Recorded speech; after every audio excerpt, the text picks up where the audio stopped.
Good morning. I am Andrea with Happy Cloud Creations.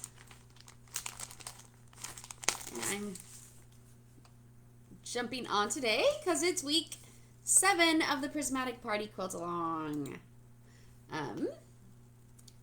So we only got this week and one more week left of the Quilt Along. But no worries if you are behind.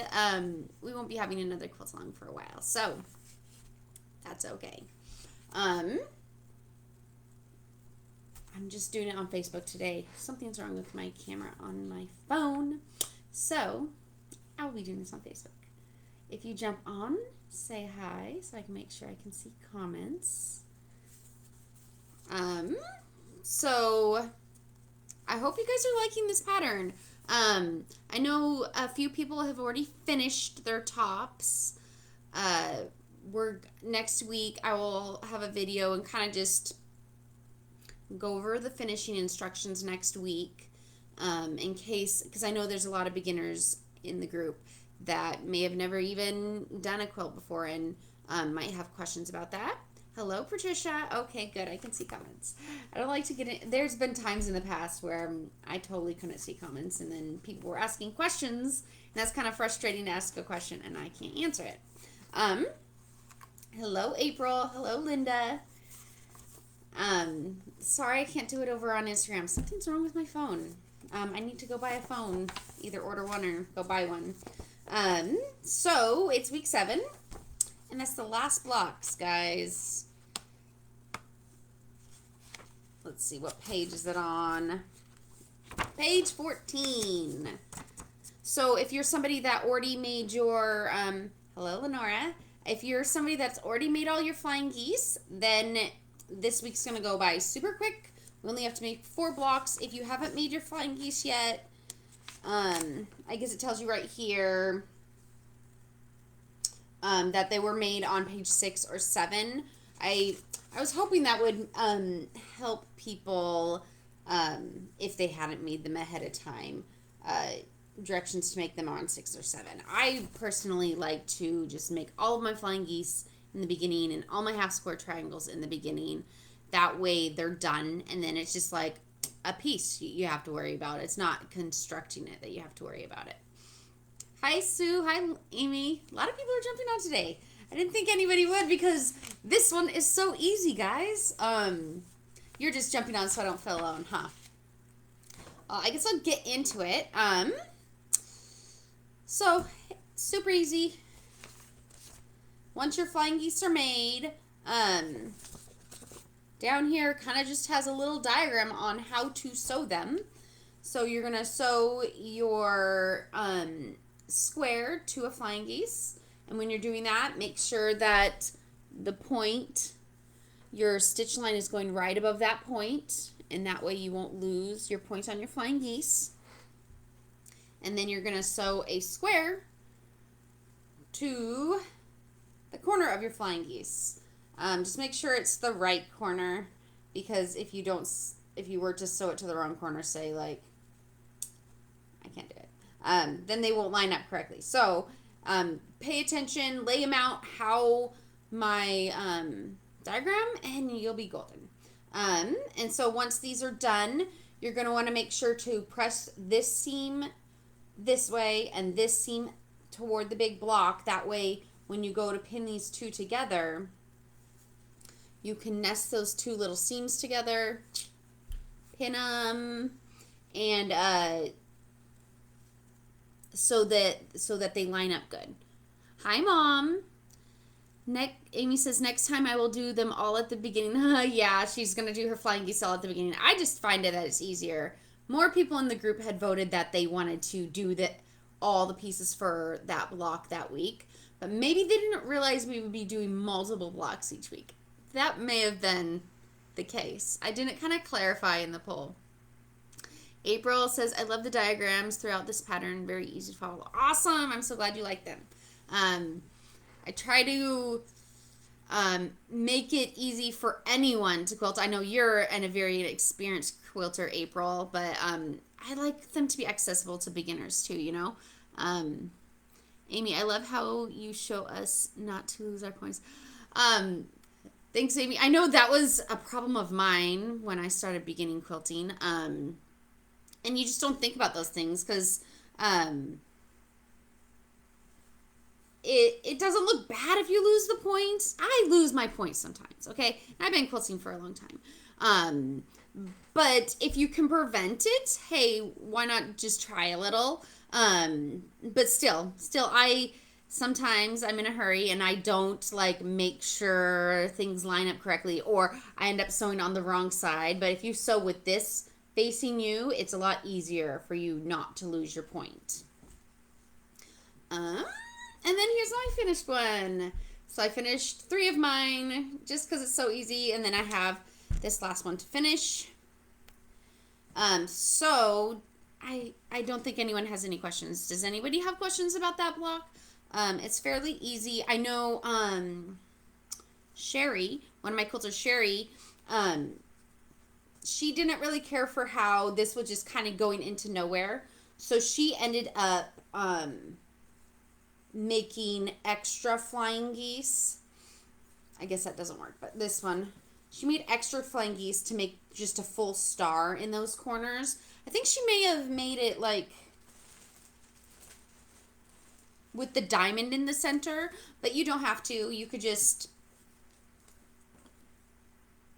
do extra ones of these and make just a full star, and then just add extra sashing or a border around it to make it bigger. And then there was someone in the group, I forgot to look up her name again.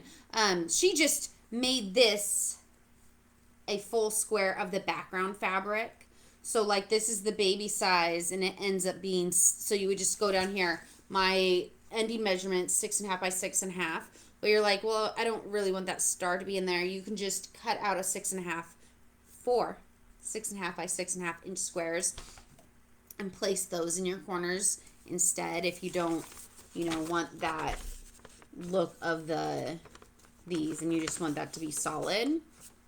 So, you can customize this quilt a little bit. I know it's hard to make it a rectangular quilt just because it uses the sashing within there, and the sashing is different for each size, so it's kind of specific to the size of the quilt.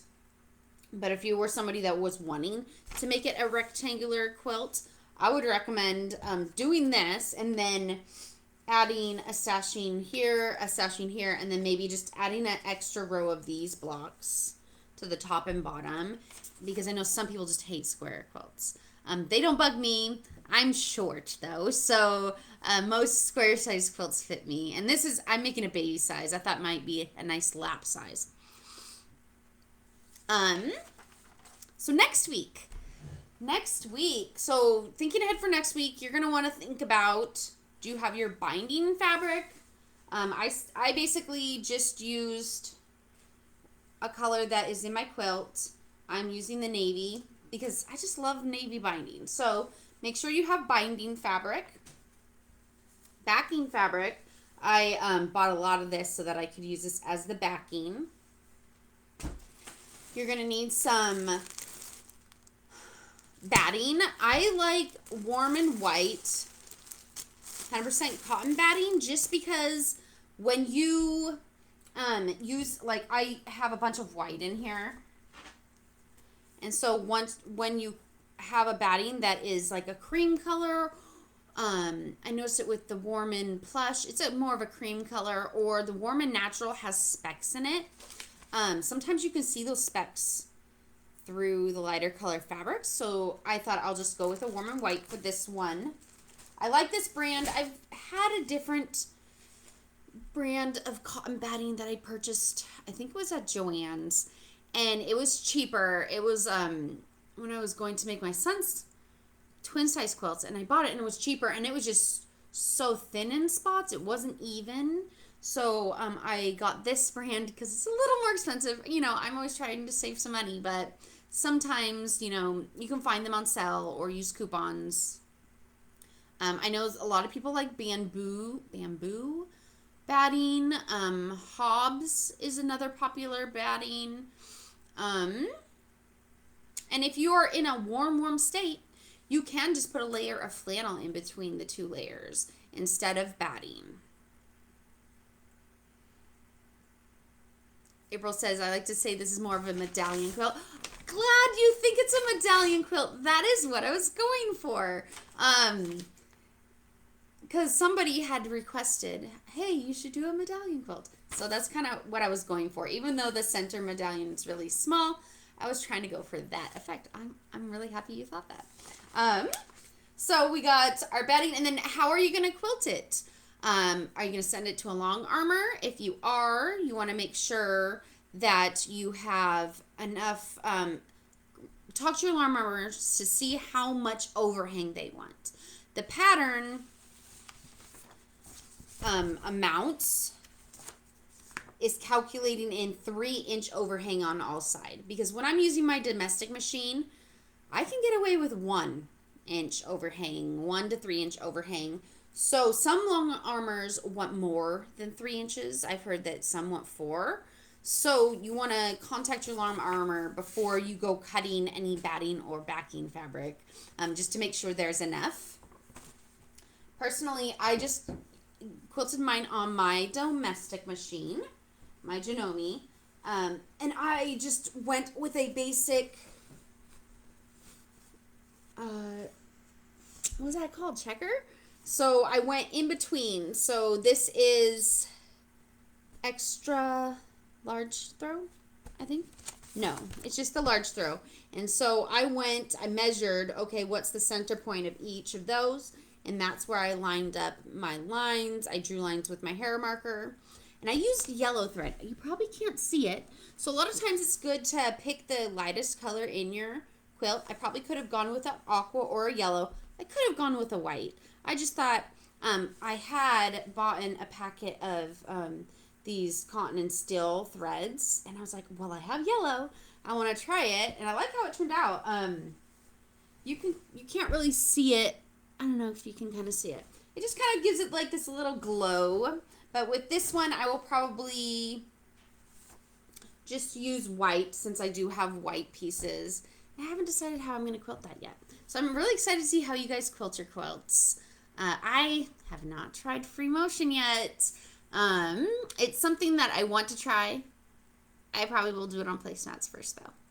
So I guess I'm trying to decide if I'm going to jump on Tuesday or Wednesday. It might be Tuesday. It might be Wednesday next week, just to kind of go over the finishing instructions, see if anybody has questions about that.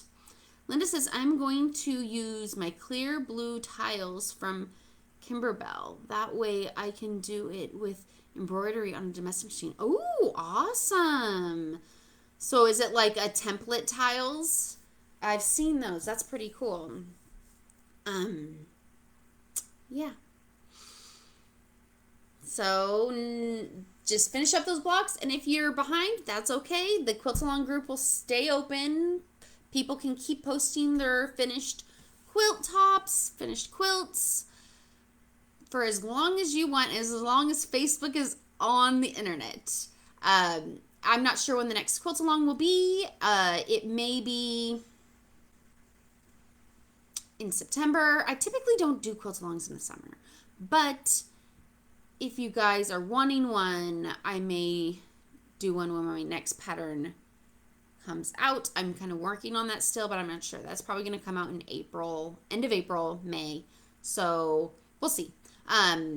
Sometimes summers just get so busy with the kids out of school, and we actually have a nice weather because here in Washington it rains a ton, and so in the summer we actually get a break from the rain.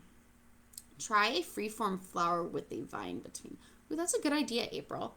That would look pretty, since these you could think of them as stars or you could think of them as flowers. I think of them as flowers just because, like, I just gravitate toward flower blocks. So, and with mine, like, being like daisies almost. I think I will try it on a placemat first, though. I just worry about going and trying to do free motion quilting on a whole quilt and then being like, oh my goodness, that's horrible, and I just have to seam rip it all, you know. So maybe I'll start with placemats, just a free form. I like that, free form flowers. We'll see. We'll see. All right. Well, nobody has any questions. I think I will get going. I will post an event in the group to let you guys know if I'm going to do that video on Tuesday or Wednesday. I haven't decided yet, so I will let you know. Hope you guys have a great day, and I can't wait to see all of your quilt tops. I'm so excited. I'll talk to you later. Bye.